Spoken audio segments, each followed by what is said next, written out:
जानेवारी म्हणजे क्रांतीज्योती सावित्रीबाई फुले यांचा जन्मदिवस। मुकबधीर महाविद्यालयामध्ये क्रांतीज्योती सावित्रीबाई फुले यांची वेशभूषा साकारून या विद्यार्थ्यांनी एक चांगल्या पद्धतीचा कार्यक्रम आणि उपक्रम राबवला। मान मिळाला बालिका दिनाचा। सावित्रीबाईंच्या जन्मदिनाला येथील रोटरी नॉर्थ राधाकिशन फोमरा मुकबधीर विद्यालयात क्रांतीज्योती सावित्रीबाई फुले यांची जयंती साजरी करण्यात आली।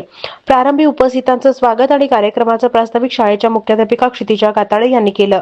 या कार्यक्रमास लाभलेल्या प्रमुख पाहुण्या रोटरी क्लब ऑफ सोलापूर नॉर्थच्या अध्यक्षा रोटेरियन डॉक्टर जानवी माखीजा, सचिव रोटे सुनील दावडे यांच्या हस्ते प्रतिमेचं पूजन करून दीपप्रज्वलन करण्यात आलं। या प्रसंगी स्वाती भंडारी या विद्यार्थिनीनं आपले विचार भाषणातून व्यक्त केले।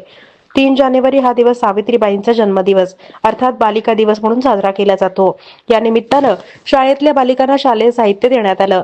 या कार्यक्रमास रोटे, सुनील दावडा, दौलत सीतापुळे, श्री पावडे, रेणुका पसपुळे, संध्या चंदनशिवे, विजया पितालकर, योगिता बोदले, गजानन गडगे, नागनाथ बासाते, सोमनाथ ठाकरे, दिनेश ताटे, विठ्ठल सातपुते, अजित पाटील, बाळासाहेब पवार, शनाना शेख आदी उपस्थित होते।